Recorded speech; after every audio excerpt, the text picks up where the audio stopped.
How's it going, campers? My name's Caleb from Pete's RV, and today we're going to be going over the NuCamp tab.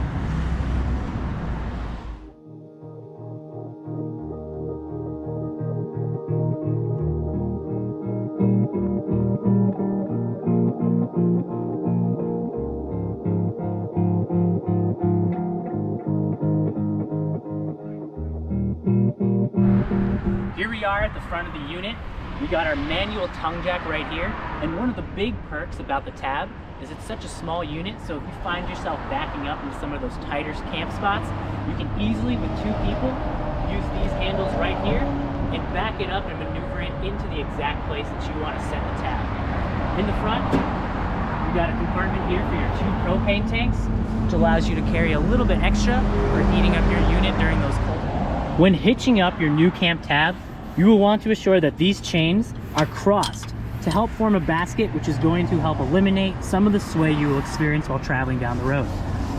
When backing up the ball, you'll want to make sure that the coupler itself is locked and that you have some form of pin to latch in here to prevent it from possibly undoing during transportation. The tongue jack itself should be fully retracted, so you don't have to worry about this scraping up against the ground or bottoming out should you go over a big bump or going uphill at any point. The breakaway cord here should be attached to the frame of the vehicle and not entangled with your 7-prong electrical plug or the chains. Here on the side of your A-frame, you're going to have some stickers with information about your unit. This is going to include your VIN number and the required ball that you're going to need to tow this. For this unit specifically, you're going to need a 2-inch ball. There's also some other warning labels here. And you've got your chains, emergency brake line, and your 7-prong power connector. As we move around to the side of the unit, you're going to have another sticker here giving information on the exact PSI that you're going to need for your tires on the unit. Right here we have a vent for the air conditioner, and below your stabilizer jacks. Now you can use a cordless drill to manually put down your stabilizer jacks, but we strongly discourage using any form of impact drill because you can compromise and damage these jacks themselves. As we move further down the side of the unit, you're going to find your sewer outlet connection. This is where you're going to hook up your septic hose and have the option to drain out your black tank and your gray water supply. A good perk that you can get with this is some form of clear elbow to attach to the actual hose so you can see exactly when you are finished dumping your tank. The tab does come equipped and pre-installed with a black tank flush to help you assure that you are leaving that black tank clean and removing any debris that could build up on your sensors and give you a false reading. Here we have the tire for the unit. We do recommend checking your ball bearings every 6,000 miles or 2 years, whichever ends up coming first. Lug nuts should always be properly torqued before every trip, and you should always assure that you have some X-chocks on hand. That way you can assure that your unit is not going to be rolling around when you don't want it to. When storing, you should assure that you are keeping the wheels off of the ground, either on a plank of wood or some form of plastic riser. Tires should be replaced every 5 years, regardless of tread or wear and tear. As we move over to the side, we have our power connection right here for your 30-amp power cord. We do strongly recommend with all units to get some form of surge protector. And here at Pete's RV, we offer 3 different options that all come with our Pete's lifetime guarantee. So if the power surge protector ends up doing its job and saving all of your electronics and appliances inside, all you do is give us a call and we will get you a new one free of charge.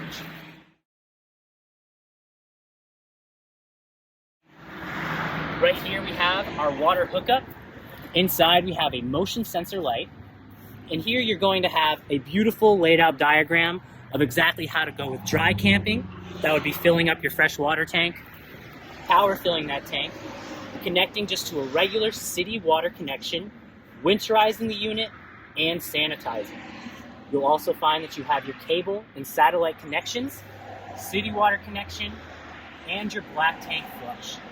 Over here we have switches for the water pump itself, and then you also have an additional little shower connection right here for either washing off your feet, hosing down the dog, or just cooling down after a hot day of camping. Right here we do have an outlet for you to be able to run all of those hoses and wires through the bottom so that you can keep the compartment itself closed. With most campgrounds these days, you're really not certain of what PSI you're going to have coming through that freshwater connection. With all of our units, we do recommend not having anything over 50 PSI running through your water system just to prevent any possible breaks or leaks at the seams of your lines. You have the option to either buy just a standard pressure regulator, or you can also purchase additional ones that have a meter on it to where you can manually preference and set the PSI running through your system.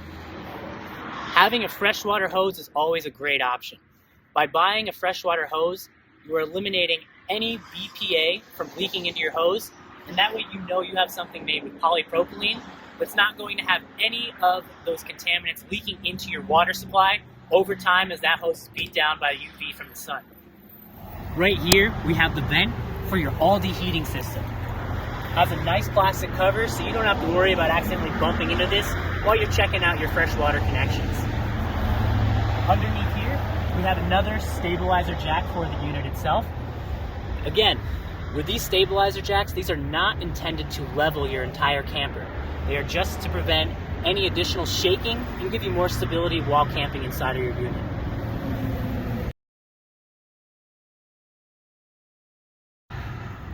Here at the back of the tab, we have another set of handles right here for manually maneuvering your unit into the exact space that you would want for your camping. We do recommend having 2 people do this just to prevent any possible injury. Right over here we have the window, which also doubles up as one of the fire exits. Above that, right on the roof, you may not be able to have a clear view of it, but we do have a solar panel up there. That's going to help maintain the charge on your battery, so you don't have to worry about always having it plugged in, worry about that battery draining and potentially dying over time if something was left on or unchecked. Though this is a difficult unit to get on the roof, you should use a ladder to inspect your roof and become more familiar with it. Checking around every spot that the camper has had a cut put into, whether for a vent, window, or exhaust, and you should be sure to observe the color and the moisture level of whichever sealant is used.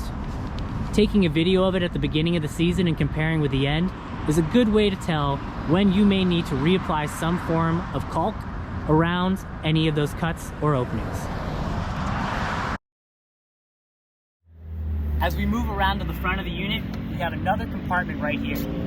Inside there is a motion sensor light. This would be a good spot to keep your power cable right here, your manual crank force stabilizer jacks, and is also where you can find your battery disconnect switch. We do recommend, if you're not going to be camping for a long period of time, to disconnect your battery, and especially during those winter months, bringing it inside and storing in a cool place that is not in direct contact with the floor, either placing on multiple layers of cardboard or on some piece of wood.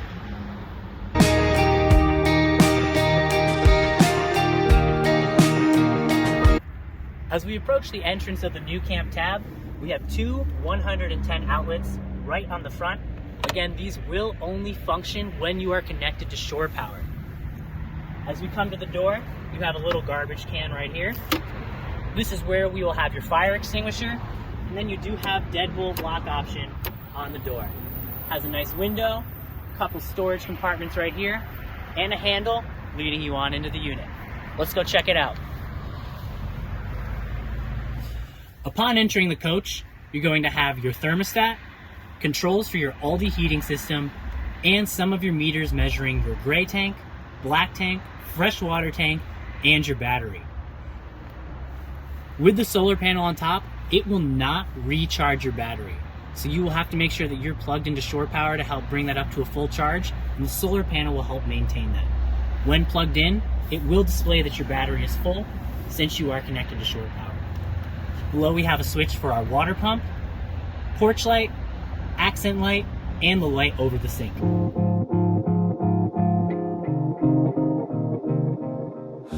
Here we are in our small kitchen setup. We have a sink. You can pull the nozzle right up. We have our stovetop with 2 burners, and that'll feed directly off of your propane tank up front. Kitchen window with the option to push out. Get a nice little breeze in here, with also blinds that can slide up. and then a tinter from the top. Accent lights above, storage space. This is also where you'll plug in your microwave. Microwave with a lot of storage underneath for all your pots and pans. Silverware drawer. And then below that, you're going to have your electrical panel. This is going to contain your breakers, which are all labeled here accordingly, and also your fuses. For the first time lighting your stove, you will have to bleed out all the air inside of your propane lines. A way by doing this would be turning it to the light position and holding down for about 5 seconds until you begin to smell the scent of propane. From here, you're able to click your ignite button and you will have flames and the capability to start cooking whatever you need inside of your NuCamp tab. The microwave will need to be plugged into 110 power in order to operate. As we move to the back of the unit, underneath the bed here, we got another drawer, plenty of room to fit your clothes in. We have the bed itself, a small television, speaker above the TV right there. As I had noted earlier, we have the fire exit right here, which can also up and just serve as a normal window. Over to the side of the unit, we have some accent lights. And another speaker above. There's another small compartment right here. We have a switch for your battery heat, a 110 outlet, and the option to turn and power off your inverter. Here we have your 12-volt refrigerator, which means while you are towing this down the road, you are able to leave this on and keep perishable items in here. While traveling with, though, assuring that you have some item in here, whether it be a case of water, pack of soda pop, or some vegetables, that's going to help the refrigerator itself cool down a lot quicker than if you were doing it while empty. Above the fridge, we have our controls for the radio, which is what the 2 speakers I had pointed out for will play through. Little storage compartment below, and another drawer for you to store your DVDs or anything else that you might need for your television set. As we move forward back down the camper, we come to the bathroom.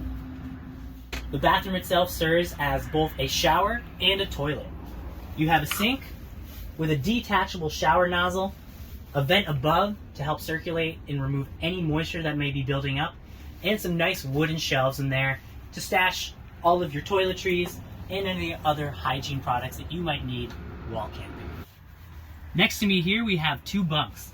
Top bunk does have a 200-pound weight capacity, and then we have one below, which can turn right into your dining room table as well. Underneath the table itself, we have our LP alarm. One thing to be aware of with your LP alarm is that if you are not connected to shore power and leave your battery on, the LP alarm itself can entirely drain your battery in about 2 to 3 days. So being sure to put that battery disconnect on and possibly storing your battery inside. Underneath here, we have a couple different options for storage. Heat vents right here. We got another set of 110 outlets and 4 USB ports with a 12-volt connection there.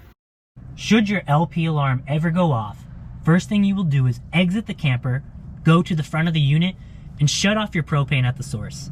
From there, you are advised to either call the local fire authorities or contact whoever is working at the front desk of your campground to inform them of the situation.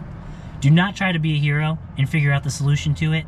Just get yourself out safely and cut it off at the source.